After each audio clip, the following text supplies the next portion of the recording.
à tous, c'est le retour de Mêlée à 5, votre émission 100% rugby sur E2JTV pour parler du tournoi des 6 nations qui va succéder au Pays de Galles. Pour cette première émission, un sommaire très riche avec un reportage exclusif sur le 15 de France et sa préparation qui a eu lieu à Nice pendant plus de 2 semaines. L'équipe de Mêlée à 5 est allée sur place pour interroger les membres du staff et les joueurs qui ont répondu et qui ont donc donné leurs premières impressions sur cette préparation sous l'ère Fabien Galtier et les chroniques des différents chroniqueurs.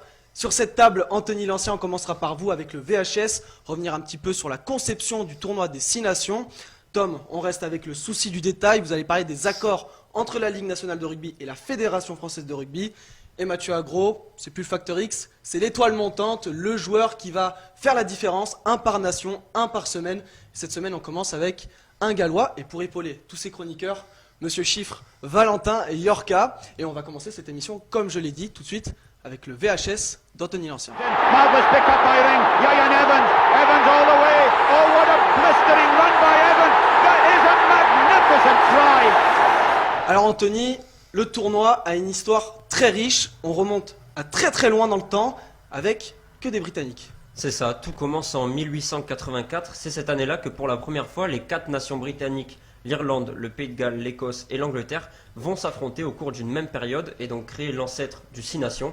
C'est la plus vieille compétition internationale de rugby à ce jour. Alors les Français, on a l'habitude d'être un petit peu chauvin.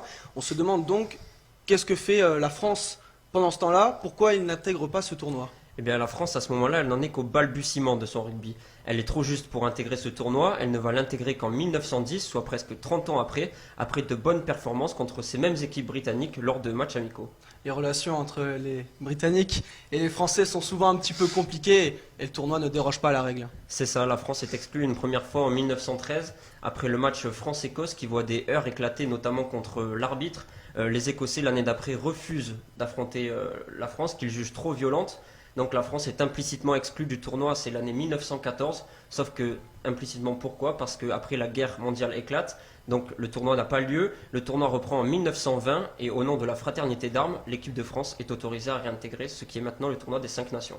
Donc elle réintègre, mais un petit peu plus tard, elle est encore une fois exclue, mais pas pour les mêmes raisons. C'est ça, cette fois-ci on est en 1931, la France est exclue pour professionnalisme, la fédération paye les joueurs qui sont sélectionnés avec le 15 de France, il y a aussi du recrutement interclub dans l'Hexagone, et ça les fédérations britanniques ne le voient pas forcément d'un bon oeil, du coup elles décident de s'opposer au 15 de France, le 15 de France est exclu, il y a aussi un match en opposant la France et le Pays de Galles, qui est marqué par une extrême violence, notamment sur la pelouse avec plusieurs joueurs blessés, mais aussi en tribune avec des bagarres de supporters. Donc le 15 de France est mis de côté, il est autorisé à réintégrer la compétition qu'en 1939, sauf qu'une nouvelle fois, la guerre éclate, et le tournoi reprendra qu'en 1947, et la France est une nouvelle fois autorisée à réintégrer le tournoi. Alors entre 1947 et 2000, le tournoi des 5 nations se passe plutôt bien, mis à part 1972 et le Bloody Sunday qui va un petit peu déranger certains matchs. Et donc, l'an 2000, on ne parle plus de tournoi des 5 nations, on parle du tournoi des 6 nations comme on le connaît aujourd'hui. C'est ça, à l'aube d'un nouveau millénaire, le 5 nations devient le 6 nations tel qu'on le connaît aujourd'hui, avec l'intégration de la fédération d'Italie pour ce tournoi. Alors, le tournoi pour les Français, on l'a vu, c'est une histoire compliquée, ils n'ont pas participé à toutes les éditions, pourtant c'est un palmarès plutôt riche. Oui, en effet, Gabriel, quelques stats sur l'équipe de France dans le tournoi des 6 nations. Alors pour nos Bleus, c'est 25 victoires, dont 9 grands chelems, 6 victoires durant le XXe siècle et 3 victoires pendant le XXIe siècle. Donc des victoires qui sont relativement espacées dans le temps pour l'équipe de France. Et petite stat intéressante également, l'équipe de France est la seule équipe depuis 2004 à n'avoir jamais eu un seul joueur élu meilleur joueur de la compétition, ce qui est quand même un comble quand on sait que même si sur les dernières années nos Bleus ne sont pas les meilleurs, ils ont quand même remporté plusieurs tournois et c'est quand même une stat un peu impressionnante. A contrario, l'Italie a déjà eu un joueur qui a été élu meilleur joueur de la compétition, en sachant qu'ils ont participé 20 fois au tournoi des 6 nations. Ils ont terminé 14 fois derniers, dont 9 fois sans remporter un seul match. 9 fois sans remporter un seul match. Les Anglais l'appellent le whitewash. Et du coup, ces contre-performances italiennes qui posent énormément de questions. Et on est peut-être sur la création d'un nouveau tournoi. C'est ça, le tournoi pourrait encore une nouvelle fois évoluer. On sait que voilà, l'Italie réalise très très souvent de mauvaises performances. Et à côté de ça, moins connu, moins médiatisé, il y a un 6 nations B Et dans les tuyaux, il y aurait un projet concernant une montante descendante entre le 6 Nations B et le 6 Nations A. Rappelons que dans ce 6 Nations B, il y a par exemple des équipes telles que la Belgique, l'Espagne, le Portugal, Géorgie et la Roumanie. Donc voilà, peut-être bientôt le tournoi prendra une nouvelle dimension encore. Voilà, un tournoi qui a connu beaucoup de choses dans son histoire. De beaux jours pour le 15 de France durant toutes ces années. Et encore cette année avec un nouveau staff qui est arrivé. Fabien Galtier et toute son équipe sont arrivés à Nice il y a un petit peu plus de 2 semaines, le mercredi 22 janvier. Un entraînement ouvert au public avait lieu et toute l'équipe de Mêlée à 5 était sur place pour couvrir l'événement. Le stade des Arboras qui accueillait ce matin les 42 joueurs de l'équipe de France durant leur semaine de préparation dans la métropole niçoise. Les hommes de Fabien Galtier se sont entraînés pendant près d'1h30 devant le public niçois venu en nombre les encourager avant le début du tournoi des 6 Nations. Depuis lundi, les Bleus ont élu domicile sur la Côte d'Azur, bien loin de l'habituel camp de Marcoussis. Cette semaine est pour eux l'occasion de faire connaissance avec le nouveau staff du 15 de France. Karim Ghezal, Raphaël Ibanez ou encore William Servat devront insuffler un vent de fraîcheur sur cette équipe, tout comme l'anglais Sean Edwards, nommé entraîneur de la défense. Arrivé tout droit du staff de la sélection galloise, le technicien quadruple vainqueur du tournoi des 6 Nations a donné ses premières impressions sur son intégration au sein de l'équipe. So first of all, how are you settling in France? Is it okay? Is it good? Yes, I really like France. I always come here on my holidays every year, so it's like a home away from home for me. It's been a few days now that you've been with this group of players. What are the differences with the French team and the Welsh squad that you've coached for nearly a decade now? Oh, it's hard to me to compare. We have no match yet. We have some good players. We need to add structure to the team, and I think we can be a threat to most teams. Your former player Jonathan Davis said that with you as a coach, France will be big favourite to win the championship. Do you agree with him? Let's hope so. That's the plan. Un avis partagé également par Laurent Labitte, l'entraîneur des lignes arrières. L'ancien co-manager du Racing 92 semble lui aussi conquis par ce début de préparation. On est arrivé effectivement sur Nice dimanche soir et lundi matin, on a commencé à travailler. Lundi, on a fait beaucoup de réunions avec les joueurs pour parler du projet de jeu et de ce qu'on voulait faire et du cadre de vie aussi, sous forme de petites réunions. On a beaucoup travaillé en salle, on va dire. On est venu sur le terrain mais en marchant lundi.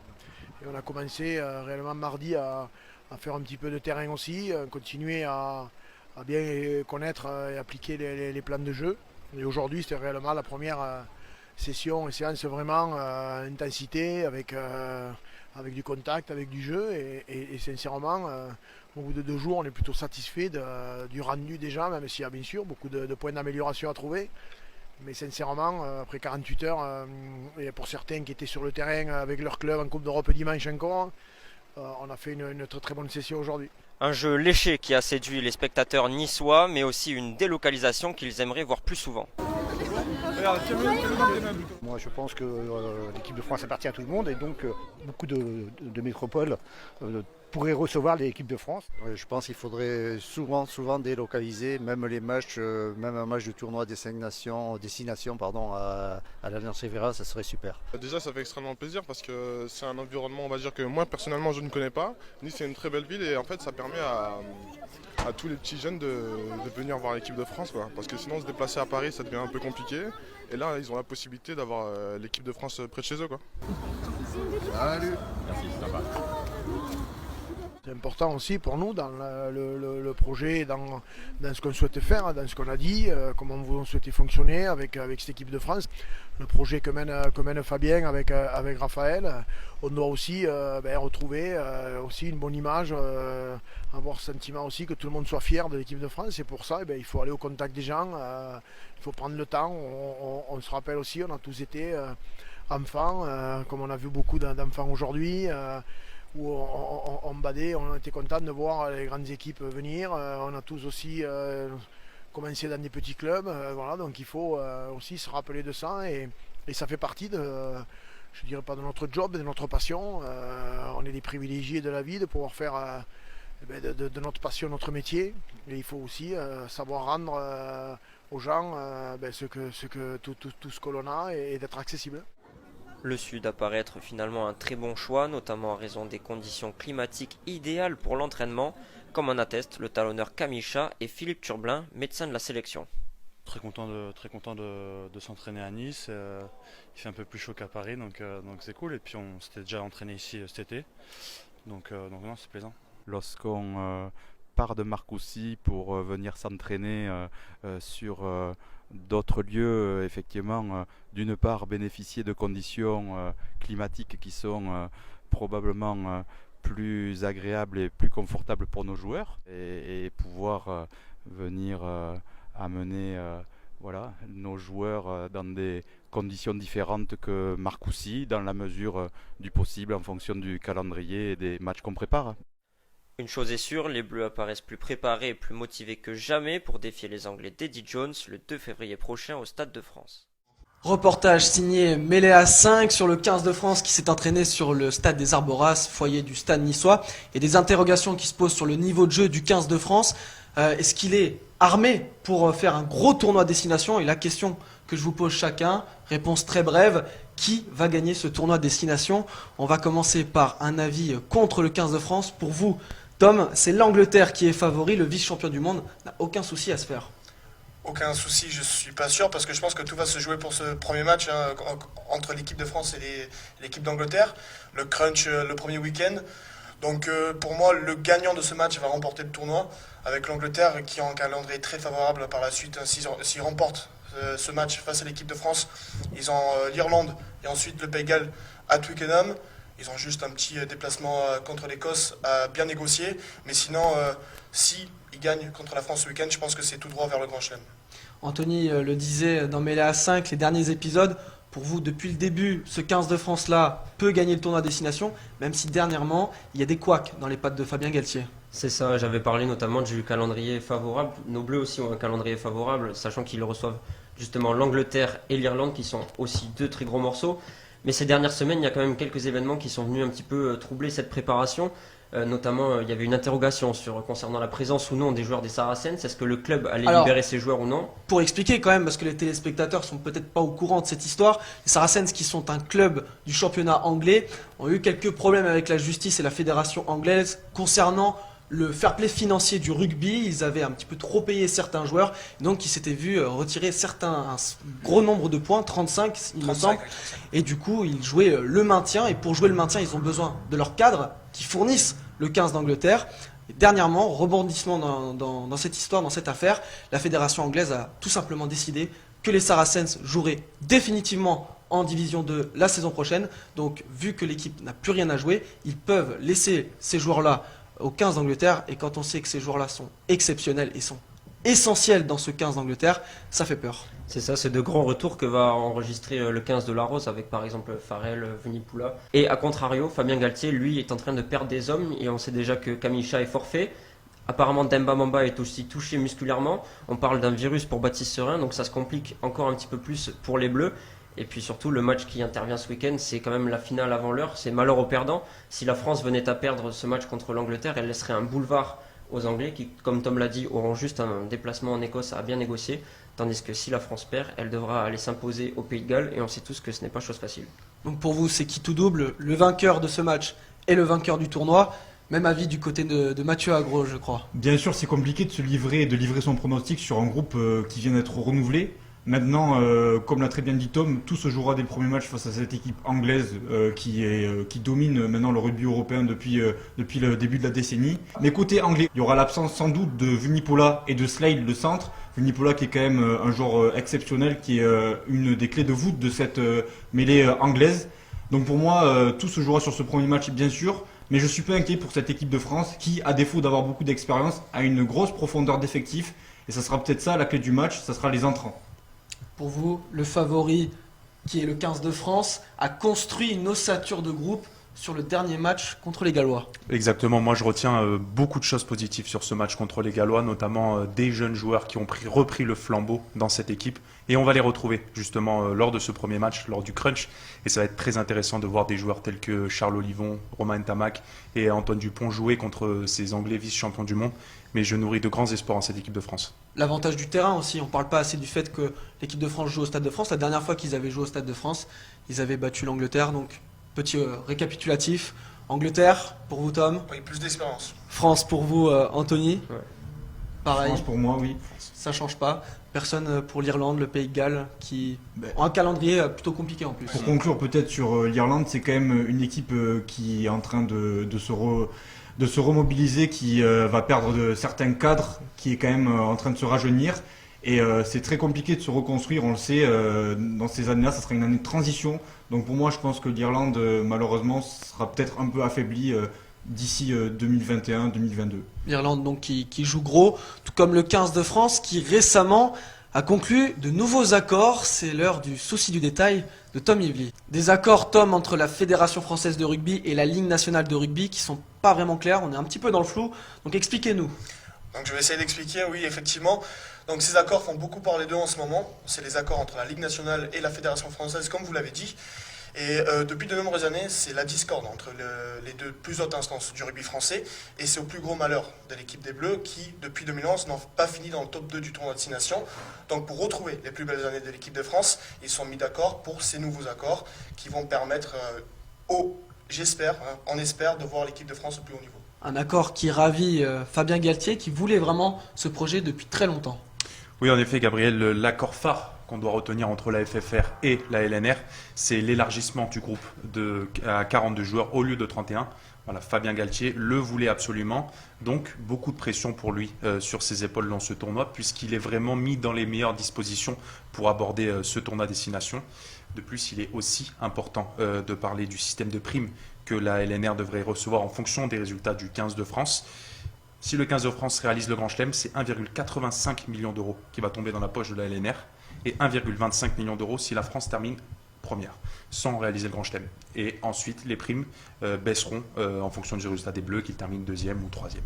Des primes qui sont alléchantes, ce qui a peut-être poussé la Ligue nationale de rugby à signer ces accords, mais un accord qui handicape quand même les clubs du top 14. Oui, effectivement, ça handicape les clubs de top 14 puisque 42 joueurs sont appelés pour rejoindre l'équipe de France avant le rassemblement pour les matchs de tournoi de 6 nations. Donc ce qui laisse les clubs sans tous les internationaux. Mais c'est pour ça que les accords ont été mis en place, effectivement, puisque 14 joueurs vont être libérés avant chaque week-end de top 14 pour qu'ils puissent jouer avec leurs clubs respectifs. Comme on l'a vu avec Thomas Ramos, Carbonel notamment. Aussi. Ramos, un très beau match, il faut le noter ce week-end avec le Stade Toulousain. Donc ça permet aux joueurs à la fois d'avoir du temps de jeu, aux clubs d'avoir les internationaux et aussi à l'équipe de France d'avoir un effectif plus complet. Et pour terminer, Tom, quels sont les points clés de cet accord qu'on doit retenir? Oui, effectivement, ils sont mis d'accord sur 3 points clés notamment. Le plus gros d'entre eux, c'est la Coupe du Monde 2023 qui se jouera en France. C'est l'objectif et le but principal pour ces Bleus. Donc, ils veulent construire un groupe qui sera compétitif d'ici 2023 avec des jeunes joueurs qui montent. On a parlé tout à l'heure de Romain Ntamak ou Antoine Dupont. Ils ont peu d'expérience et on espère les voir au plus haut niveau en 2023. Mais aussi, il y a deux autres points qu'ils ont évoqués. C'est avoir une co-gestion des joueurs. C'est-à-dire que les joueurs, quand ils arrivent en équipe de France, ils vont avoir une gestion à la fois du staff du 15 de France, mais aussi une gestion de leur staff en club. Puisque on sait que des fois, les joueurs arrivent en sélection nationale et ils sont un petit peu perdus. Donc ça va permettre donc, à tous ces internationaux d'être vraiment confortables en sélection nationale. Et ça va faire que du bien à l'équipe de France. Et enfin, ils vont créer ce qu'on appelle un comité sportif pour que les entraîneurs et les staffs en club puissent partager avec les staffs de l'équipe de France pour avoir une compréhension un peu plus claire de part et d'autre. Une aubaine donc pour ce nouveau staff de l'équipe de France façon Fabien Galtier. Nouveau staff aussi du côté du Pays de Galles avec la succession de Warren Gatland avec Wayne Pevek qui a décidé de sélectionner un joueur qui affole la planète rugby. C'est l'heure de la dernière chronique de cette émission, l'étoile montante de Mathieu Agro. Et cette pépite, Mathieu, c'est Louis Rhys-Zammit. Louis Rhys-Zammit, le joueur de l'équipe anglaise de Gloucester, qui réalise un superbe début de saison en Premiership, 5e du championnat d'Angleterre. Alors qui est Louis Rhys-Zammit? C'est un joueur gallois né en 2001 dans la banlieue de Cardiff, qui pourrait donc fêter sa première sélection avec l'équipe galloise samedi prochain, la veille de son 19e anniversaire, et devenir ainsi le deuxième joueur gallois le plus jeune de l'histoire, derrière George North en 2011. Alors, il a intégré l'équipe de jeunes de Cardiff Blues avant de partir très tôt pour le Hatsbury College de Gloucester à l'âge de 16 ans. Et c'est à ce moment-là que le débat a commencé à se poser outre-Manche. Zammit jouera-t-il pour l'Angleterre ou pour le Pays de Galles? Parce qu'on rappelle la règle de résidence pour les sélections faites par World Rugby. Un joueur peut être sélectionnable avec une nation s'il y passe au minimum 36 mois d'affilée. Louis Zammit aurait donc été sélectionnable avec l'équipe du 15 de la Rose à partir de décembre 2020. C'est de cette manière-là donc que le sélectionneur anglais Eddie Jones l'a appelé pour tenter de le convaincre, mais la réponse de Louis Zammit a été très négative. En réponse donc à un tweet de Andy Good, l'ancien numéro 10 de cette équipe d'Angleterre, il a répondu par un drapeau gallois. Sa réponse est donc clairement de porter le maillot du Pays de Galles, et c'est ainsi qu'il a été appelé. Et du coup, c'est un atout offensif non négligeable pour le Pays de Galles. Oui, bien sûr, Louis Zammit pourrait former un trio d'attaque magique d'ici les prochaines années avec Williams et George North, peut-être. En tout cas, la règle des joueurs jouant à l'étranger pour cette sélection galloise ne s'appliquera pas pour lui, tout simplement car il ne compte 0 sélection. Et comme pour les joueurs qui en ont plus de 60, il a donc le droit, si son contrat est à long terme avec son club, de continuer et de pouvoir jouer avec cette équipe du Pays de Galles. Après, sinon, si on parle sur le plan du jeu, Louis Zammit, c'est tout simplement un joueur fantastique, un ovni tout simplement. Avec Gloucester, depuis le début de saison, il a inscrit pas moins de 8 essais en 11 matchs. C'est le plus jeune joueur de l'histoire du championnat d'Angleterre à avoir inscrit un triplé. Et puis, contre Northampton. Contre Northampton, exactement. On l'a vu donc face à Toulouse donc sur la scène européenne. Il a inscrit un essai en seulement une mi-temps puisqu'il s'est blessé. Il sera donc incertain face à l'Italie, mais devrait quand même tenir sa place. Louis Zammit, c'est un joueur avec un QI rugby exceptionnel qui a une densité physique assez forte pour son jeune âge, puisqu'il pèse donc 88 kg pour 1m90. Et donc voilà, Louis Zammit pour moi sera donc la relève de ce rugby gallois. Et il a des stats impressionnantes pour son jeune âge. Oui, exactement, comme l'a démontré Mathieu, c'est l'étoile montante du rugby gallois, sans doute la pépite sur laquelle le 15 du Poireau devrait s'appuyer pour les prochaines années en tout cas. Stat intéressante sur ce joueur, tenez-vous bien, avec Gloucester cette année c'est 11 matchs joués et 40 points marqués, donc c'est vraiment des statistiques affolantes. Et il a notamment inscrit un triplé contre Northampton cette saison, ce qui est une performance inédite pour un joueur de cet âge-là. Un joueur que les Anglais ont tenté d'arracher, Paul Scholes, ancienne star du football anglais de Manchester United notamment, a envoyé des messages privés à Louis Zammit pour tenter de le convaincre de jouer avec l'Angleterre. Et comme avec Andy Good, il a répondu très clairement qu'il jouerait avec le Pays de Galles. Ça prouve à quel point il était convoité. Oui, convoité parce que c'est un joueur exceptionnel, on l'a vu avec ses performances comme l'a dit Valentin. Après, l'équipe du Pays de Galles puise de plus en plus dans le Premiership. On sait qu'il y a des joueurs qui sont peut-être nés en Angleterre, mais avec la famille du Pays de Galles, ou qui sont nés au Pays de Galles, mais qui jouent leur rugby en Angleterre. Donc c'est vraiment une ressource de rugby gallois, la Premiership en ce moment même. Louis Zammit, ça aurait été une bonne pioche pour l'Angleterre. Il a choisi le Pays de Galles. Donc on verra bien son niveau en 6 nations, mais en tout cas, je pense qu'on a hâte de le voir sur les terrains internationaux. Effectivement, on verra s'il joue contre l'Italie ou contre d'autres. C'est un joueur, on a pu apprécier, comme dit Mathieu, ses performances sur la scène européenne notamment. On a pu le voir s'illustrer avec son équipe de Gloucester qui réalise un très bon début de saison. Ils ont quand même terminé 2e de leur poule en Champions Cup. Pourtant, ils avaient des cadors, Toulouse, Montpellier ou encore l'équipe irlandaise du Connacht. Il a marqué 3 essais en 6 matchs, donc c'est quand même une prestation remarquable. Et puis surtout, même quand il ne marquait pas, il arrivait quand même à créer des espaces, à trouver des brèches. Et puis il trouve magnifiquement bien ses coéquipiers. Donc c'est vraiment un diamant brut qu'il va falloir polir, mais qui peut devenir très très intéressant. Il a de très très beaux jours devant lui. Merci Mathieu pour cette première de l'étoile montante. La semaine prochaine, je n'en dis pas plus, mais vous nous ferez un Français. Il faudra donc revenir la semaine prochaine pour Méla 5 qui est terminé pour aujourd'hui. Mais les émissions ne s'arrêtent pas pour autant sur DJTV.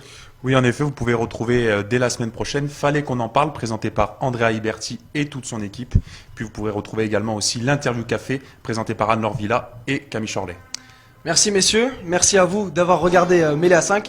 On se donne donc rendez-vous la semaine prochaine pour décrypter le crunch.